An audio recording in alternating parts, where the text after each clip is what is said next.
Hello, book lovers. Welcome back to Procrastinate with Books. In today's episode, I thought I'll share a complete wrap of all the books that I read in the whole autumn/fall season, besides the book that we have already discussed in our last video, which was the Autumn TBR prompt one. So I'll keep those aside because those are the ones that we have already discussed, but there were a few additional reads that I also read. So if you do want to check out what are the additional books that I read this month, what I felt about it, and if you are in a mood to still explore those vibes, just keep on watching.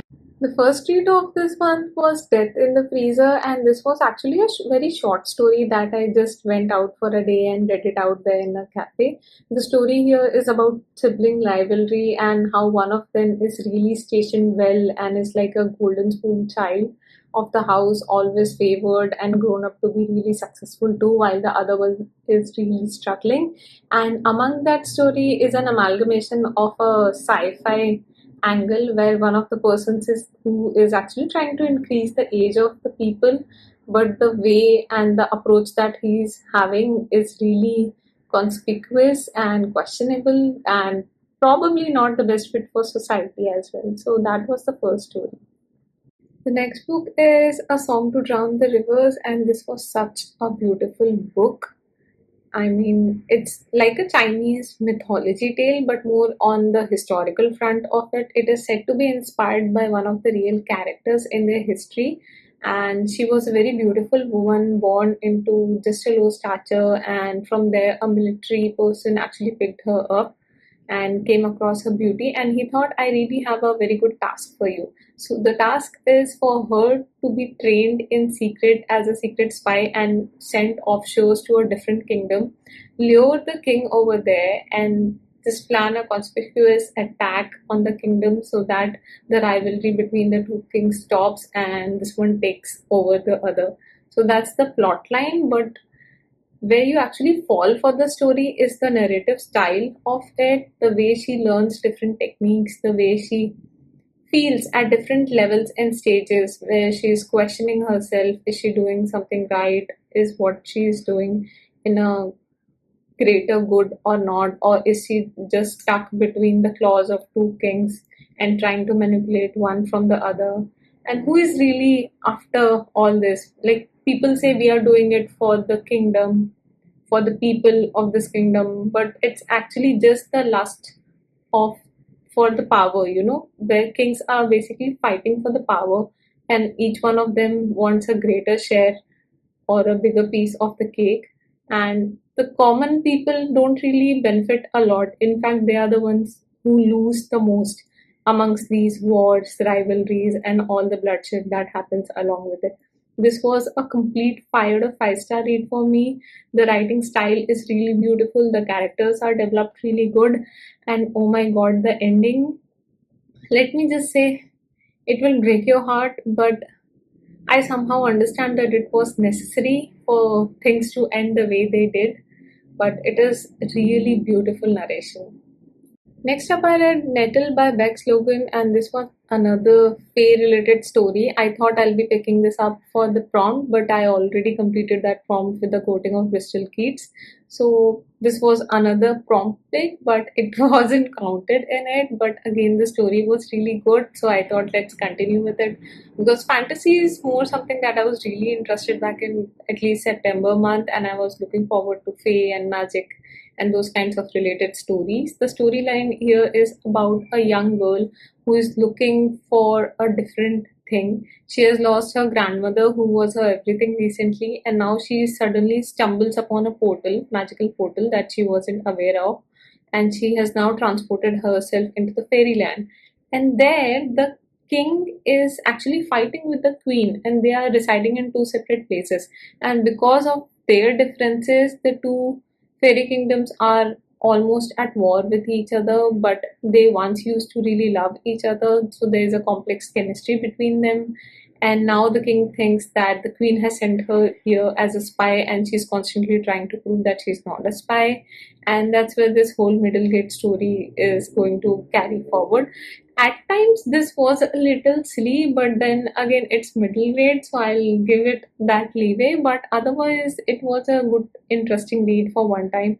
The characters was not something that I really fell for. There wasn't even a single character that I was like, oh my god, I really want to meet this person in real life. There wasn't that kind of a moment, but otherwise, the overall fairy realm, the kingdom that was developed, and the chemistries were still good.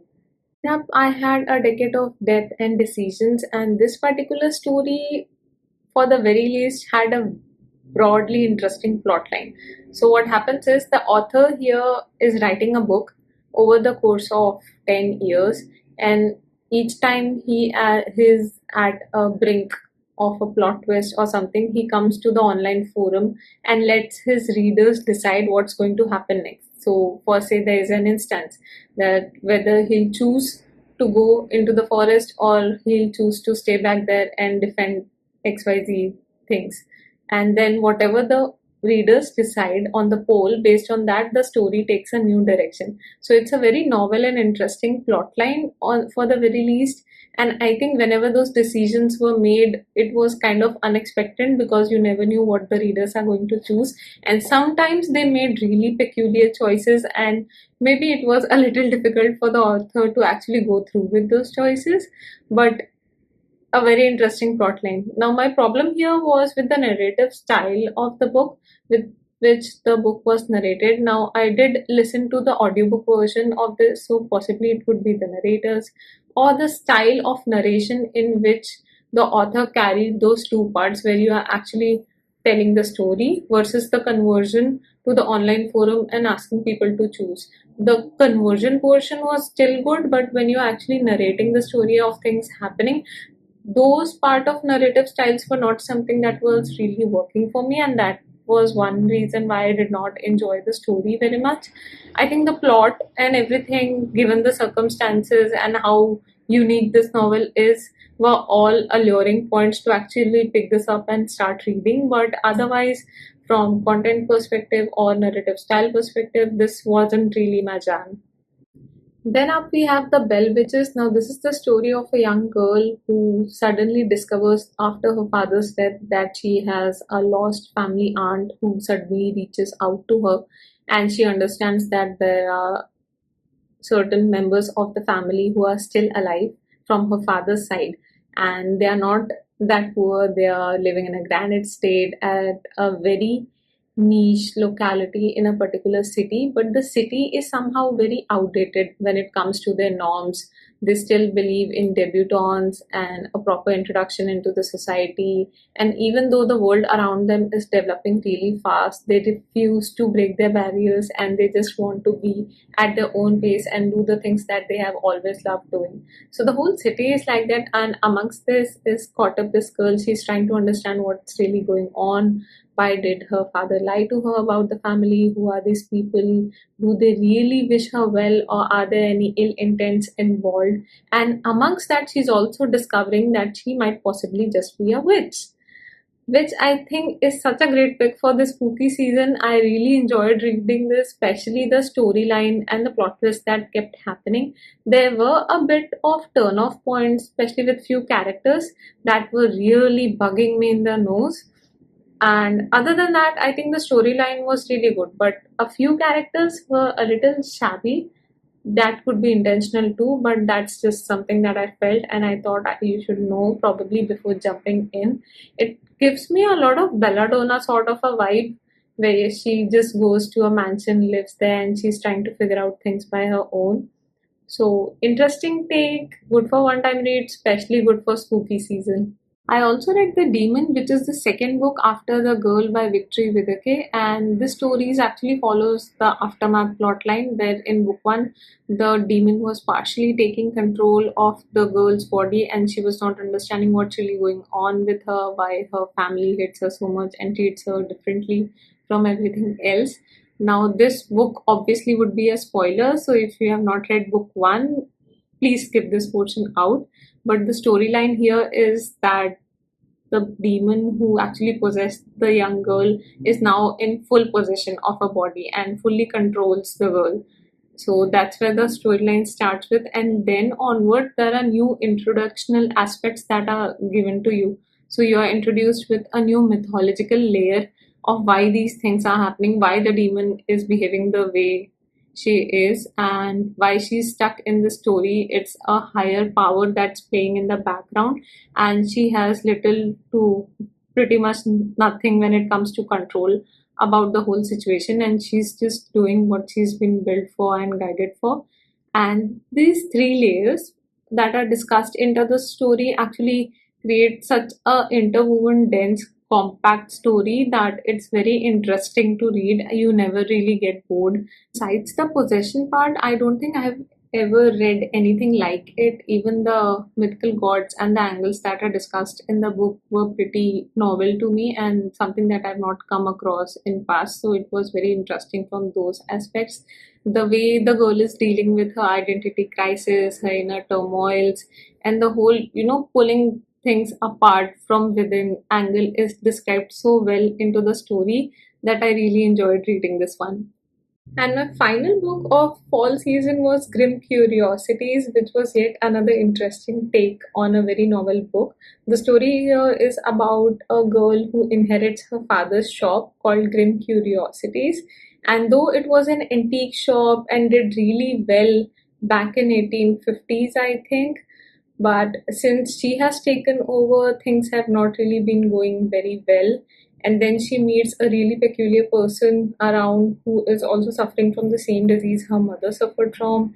And now they are going to solve the mystery while things at the shop are turning a little bit grimmer and grimmer.